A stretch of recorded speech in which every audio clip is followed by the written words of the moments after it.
করছে যে জীবনের মোহ, প্রতিপত্তি আর ক্ষণিকের সুখ নিয়ে আমরা মেতে আছি, তার ওপারে অপেক্ষা করছে এক চূড়ান্ত হিসাব।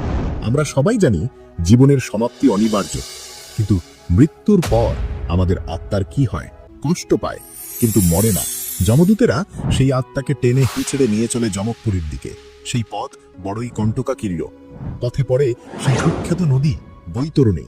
এটি কোনো সাধারণ নদী নয়।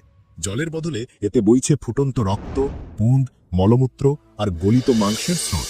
নদীর দিকে তাকালেই দেখা যায় কুমিরের মতো বিশাল সব হিংস্র জীব হা করে আছে। পাপী আত্মারাই নদী দেখলেই ভয়ে চিৎকার করে ওঠে, হায়, আমি কিভাবে পার হব? কিন্তু যমদূতেরা দয়া মায়া দেখায় না। যাদের পুণ্যের জোর নেই, যারা জীবনে গো সেবা বা দান করেনি, তাদের ছুঁড়ে ফেলা হয় সেই ফুটন্ত রক্তে। তারা ডুবতে থাকে, ভাসতে থাকে, পোকামাকড় তাদের শরীর ঠুকরে খায়। এই নদী পার হবার পর যমরাজের বিচার সভা। সেখানে বসে আছেন চিত্রগুপ্ত, যার খাতায় আপনার জীবনের প্রতিটি মুহূর্তের হিসাব লেখা আছে। কখন কাকে ঠকিয়েছেন, কখন মিথ্যে বলেছেন, কখন কার ক্ষতি করেছেন, কোনো কিছুই লুকানো থাকে না। চিত্রগুপ্তের খাতা দেখে যখন রায় ঘোষণা হয়, তখন নরকের বিশাল কালো দরজাটি বিকট শব্দে খুলে যায়। ভয়াল শাস্তি। এটি এমন এক জেলখানা যেখানে কারাগার নেই, কেবল আছে অন্ধকার আর প্রহার।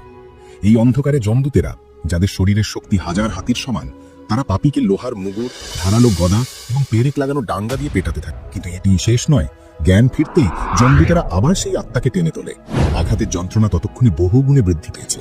যখন আত্মা করুণার জন্য কাকুতি মিনতি করে, যমদূতেরা তখন ক্রূর হাসি হেসে বলে, ওরে পাপী, তুই যখন অন্যের ধন সম্পদ লুটেছিলি, তখন কি একবারও তাদের কষ্ট অনুভব করেছিলি? তোর সেই পাপের মূল্য এখন মেটা। তবে অন্ধতামিশ্র হলো সেই নরক যা পাপীকে মহা বিষাক্ত অন্ধকারের গভীরে নিয়ে যায়। এই নরকের যন্ত্রণা আগেরটির চেয়ে কমপক্ষে 10 গুণ বেশি।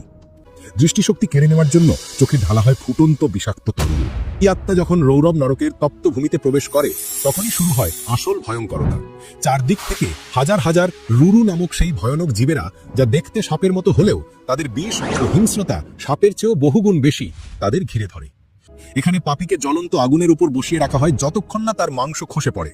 অশীপত্র বন। এটি দেখতে একটি জঙ্গলের মতো, কিন্তু এর গাছের পাতাগুলো সবুজের বদলে ধারালো তলোয়ার বা খড়গ দিয়ে তৈরি। যমদূতেরা তাদের আখের মতো পেশাই মেশিনে পিষতে থাকে। যারা সাহায্যের আশায় আসা মানুষকে ফিরিয়ে দিয়েছে, অতিথিকে অপমান করেছে, তাদের এই গভীর অন্ধকার কুয়ায় ফেলে দেওয়া হয়।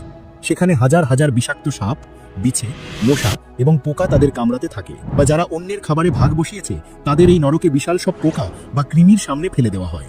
সেই পোকারা শরীরের ভিতর দিয়ে ঢুকে মগজ পর্যন্ত খেয়ে ফেলে। এখানে যমদূতেরা আগুনের মতো লাল গরম সাঁড়াশি দিয়ে পাপীর শরীরের মাংস খুবলে তুলে নেয় জ্বলন্ত লোহার মূর্তিকে। সেই মূর্তির গায়ে থাকে বজ্র